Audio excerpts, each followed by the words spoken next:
Bonjour tout le monde, j'espère que vous allez bien. Je vous souhaite un bon Ramadan et un bon début de Ramadan. Aujourd'hui, nous allons voir une nouvelle leçon. Cette nouvelle leçon, c'est les temps verbaux. Donc, on va connaître la valeur du passé simple et du passé antérieur. Comment on va les employer et quelles sont ces valeurs. D'abord, je vous invite à lire ce texte et essayer de répondre à ces questions. Puis, nous passerons aux explications. Avant de rentrer dans le but du sujet, j'aimerais d'abord vous présenter deux systèmes de temps. Donc, par rapport à ces deux systèmes de temps, nous allons essayer d'apprendre comment les temps sont faits c'est-à-dire dans la communication, comment nous pouvons utiliser un temps par rapport à un autre. Je vous invite à suivre ce schéma que je vais vous expliquer. Alors, dans ce schéma, vous allez comprendre que nous avons deux systèmes de temps. Le premier système de temps est organisé autour du présent, tandis que le deuxième sera organisé autour du passé simple, de l'imparfait. Alors, nous allons commencer. Quand on prend le premier temps qui se tourne autour du présent, donc nous avons un temps antérieur, c'est le passé composé et l'imparfait, et le futur, c'est le temps postérieur. Quand nous allons prendre les temps organisés autour du passé simple et de l'imparfait, donc nous avons le plus que parfait, nous avons aussi le passé antérieur. Et ce qui vient devant ce passé simple et l'imparfait, c'est le futur ou le conditionnel du présent. Donc voilà un peu ce qu'on va présenter comme les deux systèmes de temps qu'il faut comprendre. Donc dans le premier, on appelle l'énonciation et l'énonciation est ancrée, tandis que dans le second, l'énonciation n'est pas ancrée, donc il est coupé.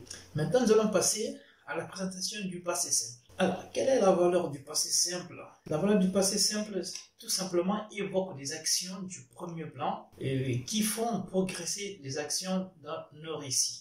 Alors, le passé simple est un temps du récit, comme vous allez le remarquer, par exemple.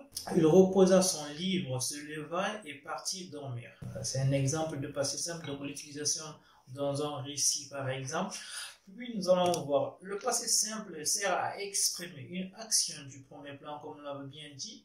Donc c'est une action brève, une action soudaine, exprime une action soudaine, mais aussi donne une action de courte durée. Alors, il marchait tranquillement dans la rue, quand soudain, quelque chose attira son regard. Alors là, on a une action soudaine, c'est attirer son regard. Aussi, le passé simple exprime des actions successives, c'est-à-dire des actions qui se succèdent l'une après l'autre. Par exemple, il se servit un verre, il se leva, s'assit et ouvrit son livre pour le lire. Voilà comment on a procédé à une succession de ces événements. Voilà à peu près une petite définition du passé simple. Comme vous allez le remarquer, on vient de parler du passé simple. Sur le schéma que je vais vous présenter, vous allez voir comment c'est fait et comment on peut utiliser le passé simple. Le passé simple du premier groupe, le deuxième groupe et le troisième groupe.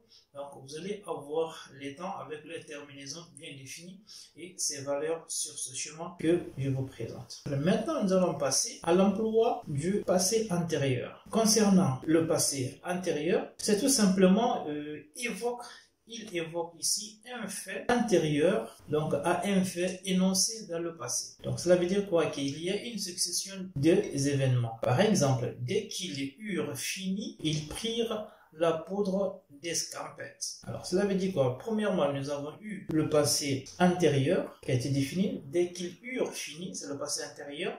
Puis, ils prirent la poudre. Alors cette partie, on a utilisé le passé simple. Donc une action antérieure par rapport à une autre action. Le schéma que je vais vous présenter donc explique exactement ce que vous devez comprendre, l'essentiel de tout ce que je viens de dire concernant le passé antérieur. Alors, si vous regardez bien le schéma, vous allez voir que j'ai essayé de repartir en deux parties. Donc, ces valeurs, vous allez comprendre les valeurs et l'emploi.